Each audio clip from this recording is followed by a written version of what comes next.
My name is Marie Behringer, and 9 years ago, my father was murdered.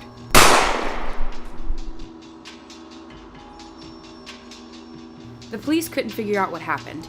It seemed like a robbery, but nothing was stolen. For years, they searched and searched for evidence, but to no avail. It was left to me to find his killer. And believe me, vengeance would be made. My best friend was taken from me when I was 15.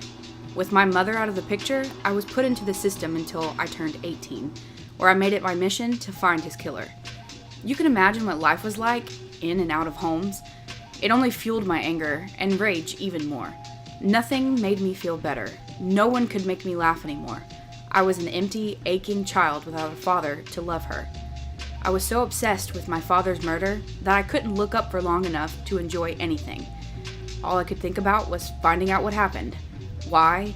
Who would have done it? I had to know. It was eating me alive. I could barely survive. You could say I was pretty dark back then.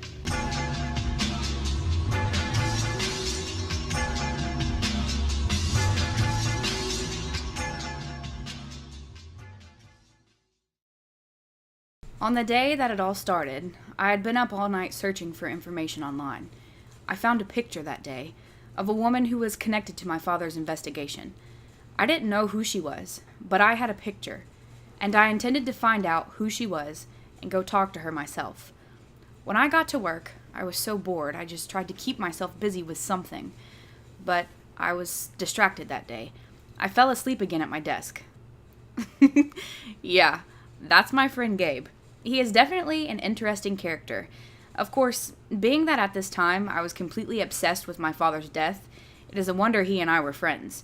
I was a total jerk to him. I think I treated him more like a hindrance to me. Liv is always so out of it. Whether it's her hair or clothes or god-awful gothic makeup. Something is always up. So much inner drama.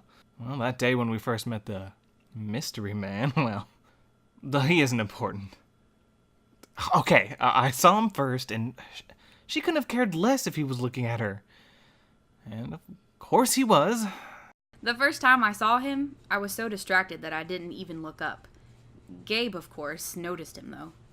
There was just something about her. She seemed so bothered, and it piqued my interest immensely. Gabe and I were fighting again, of course. I did not realize at the time that his little man crush or whatever was staring at me. All I could think about was asking Bertha, the new lunch lady, if she knew the woman in the photo. She wasn't all that excited about helping me out with my quest. She was obviously trying to figure out who this lady was.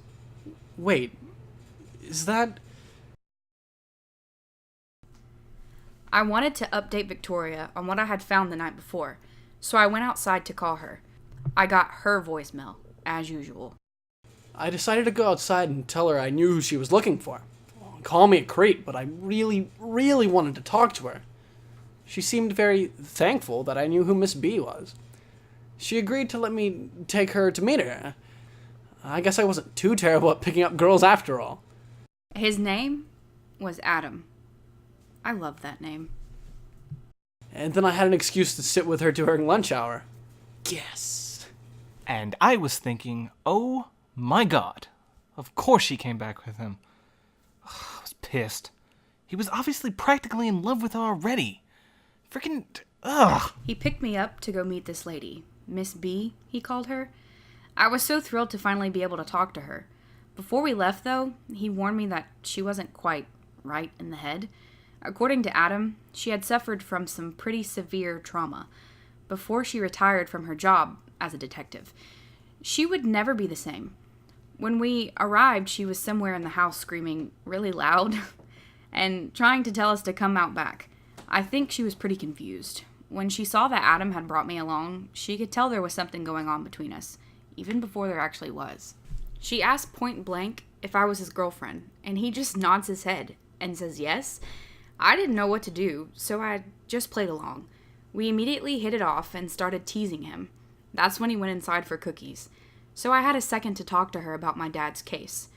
I played her crossword puzzle for a second, but I just could not hold back my curiosity any longer. So I just outright asked her if she knew anything about the case. When I brought it up, she seemed to be really shaken up by it.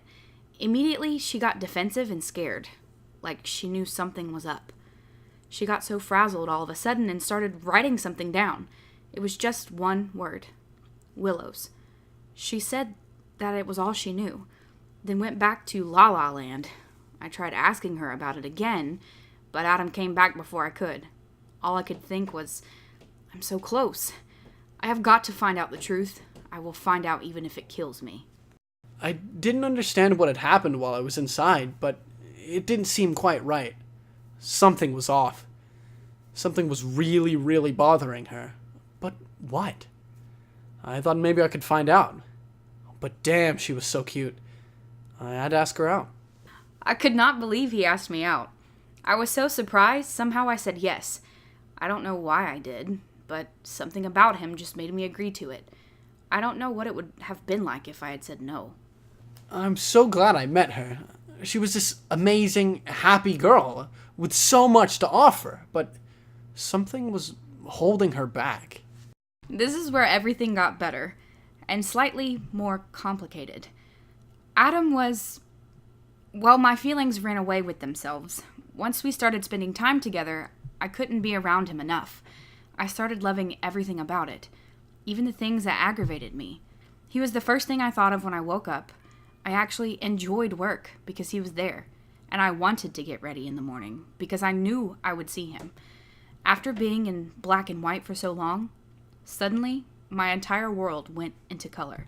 For 7 years, I had been searching, and then bam, this guy comes along, and I can think of nothing but him. All this time, I thought that if I could find out who murdered my father and get revenge, that I would be at peace, that I would finally get over it and heal, that I would feel better. I had never been as happy as I was then. With him, nothing else mattered. Man, I was falling for her. I couldn't be around for long enough. I only wish we had had more time to spend together. There was one day in particular that I will always remember so clearly. In general, it always bothered me that she was so preoccupied with, I don't know what. It wasn't work, and she wouldn't share it with me. I had been working up the courage to ask her about it, but she seemed better. Not so obsessed. Happier, I thought. Well, we were in the store. She just freaked out all of a sudden and practically ran out. I followed after her and tried to ask what was up, but she wouldn't respond or tell me anything. I went to her door to ask her what was going on, but she completely shut me out. I was confused and frustrated. I ended up going to the fridge to grab something before I left, but as I opened the door, I bumped into her calendar thing. It fell off the wall, and I found an entire collage of information with newspaper articles and maps drawn on. Like she was looking for someone. That's when I saw the picture. The picture that brought back a flood of memories that I had tried to forget. Memories that would haunt me forever. I checked the back of the photo and I found a note written on the back that said, "I love you, Marie, from Daddy." Underneath it wrote, "James and Marie B., August of 2008. It was at that moment that I understood. Reality hit me like a landslide hits the side of a cliff, and I was on the edge when it came. I could barely breathe. Marie was his daughter? I had shut Adam out again, and I still wasn't any closer. Something I saw said Willows, probably a birthday card or some magazine, I don't even remember. I couldn't shake it though. I felt awful for having a good time when my father's murder was unsolved. It wasn't fair to him. That's when I got a call from Victoria, my best friend. She said she was coming to town for a short while and wanted to see me and talk about new information she had found. I told her about Adam and that I really wanted her to meet him, and Gabe as well. She agreed to meet us at the restaurant that night. I just had to convince him to come so he could meet her. Well, naturally, since neither Liv nor Adam have any sense of style or any idea of what a nice night out at a fancy restaurant is, I picked where we are eating, and I got us a reservation for that night. Yes, I have lots of connections. I was so damn excited about this evening dinner. I never had an excuse to go to fancy places like this, so I was excited. Even though the thought of meeting Liv's mysterious, traveling, government-working best friend made me want to spit up bile. I wasn't going to let that tiny little detail ruin my perfect night. Ugh. That was the day that I had to meet all of her friends. Some guy she mentioned was her boyfriend, I guess, and some other fruitcake as well. I was only coming to town to tell her I was moving and wouldn't be talking to her anymore. But she still insisted upon this ridiculous dinner, and I figured I could just drop the news when I got there, cut the dinner short, and then I could catch my flight in the morning. But of course, my plans changed as soon as I saw him, Adam Willows, her boyfriend. The man who Marie was looking for. The man who had murdered James Barringer, Marie's father. Also, on a side note, my ex. He recognized me immediately, of course, and neither of us knew how to react. Marie had finally found him. Finally. But did she even know it was him? Well, as the dinner went on, of course, Marie picked up on the awkwardness and started asking questions. Then, Adam and I got into a bit of an argument. The name Willows came out and Marie freaked. It was then that I just blurted out Adam's last name was Willows, and that he was the one she'd been looking for. Safe to say she was not happy. At all. Great. Another mess I have to clean up later. Oh, and apparently her Gabe friend didn't even know her name was actually Marie either. Some friend. And I have to say, I was a little surprised in Adam. He knew who she really was, and he didn't tell her. Didn't see that one coming. Man, this was shaping up to be quite the evening. I guess my flight is going to be delayed.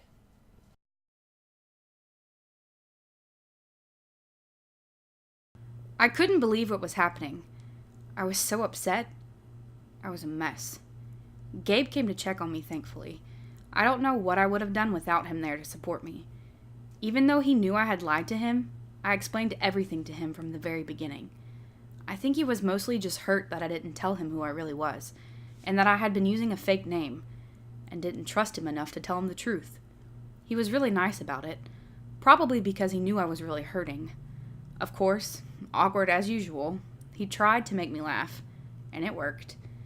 He told me he thought I should give Adam a chance to explain before we did anything or alerted the police. We didn't have any proof after all. I woke up the next day and I was upset again. I just wanted to stay asleep forever.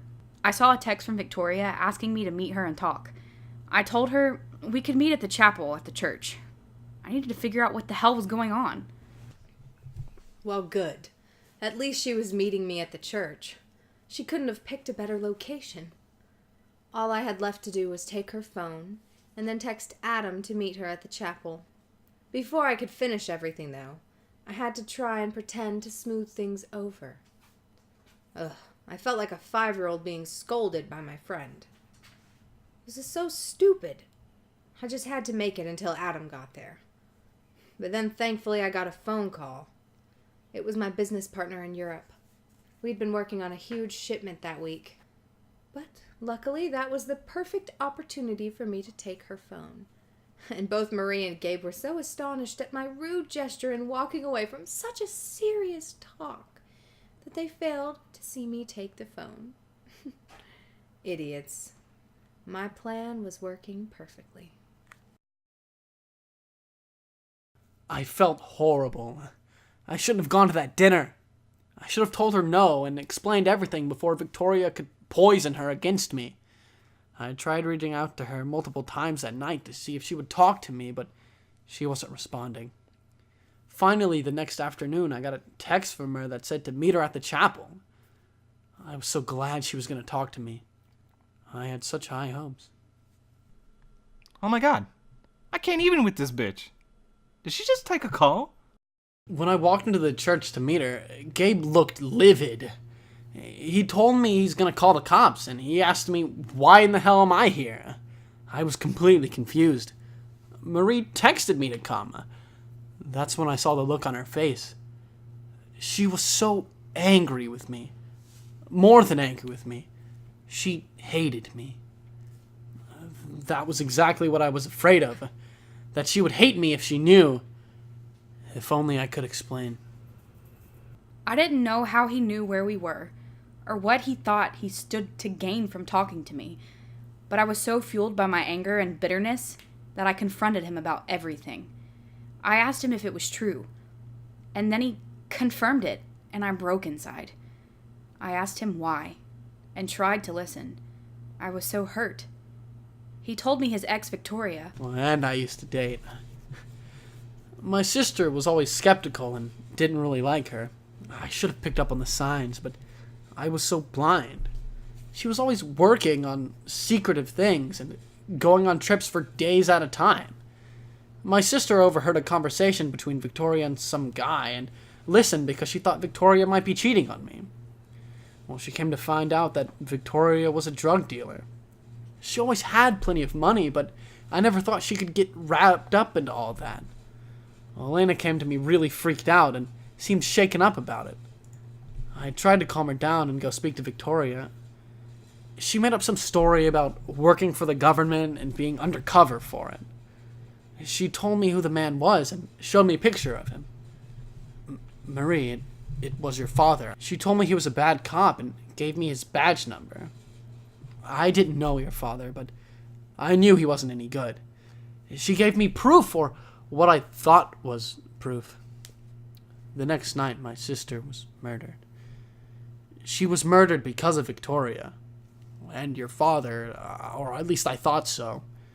All I could think of was murdering him, taking his life the way he took my sister's. I couldn't rest until he was dead. And that was when I overheard Victoria on the phone. She was up to something. She said something about finishing it for good this time, and then catching a flight to France. It dawned on me then that Adam didn't even know where we were. How would he have known to come here unless someone told him? The pieces fit right into place then, so I ran to tell Marie and Adam that we needed to go, and what I had just learned about Victoria.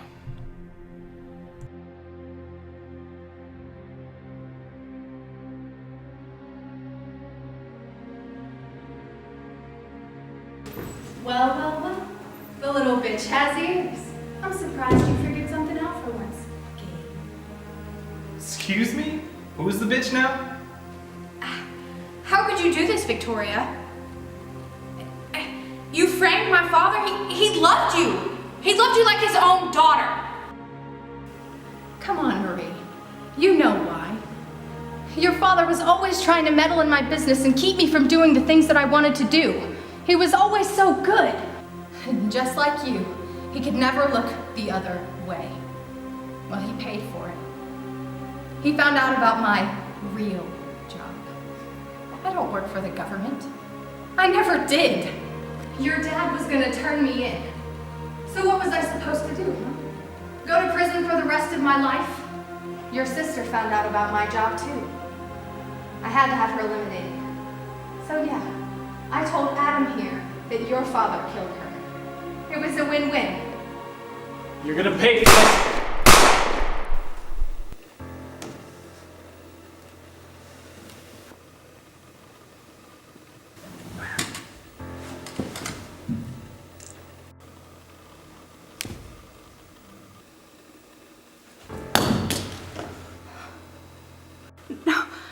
Adam, no. Marie, I'm sorry. No, you're gonna be okay. You have to be okay. I can't lose you too. I love you. I hope you can forgive me. Adam.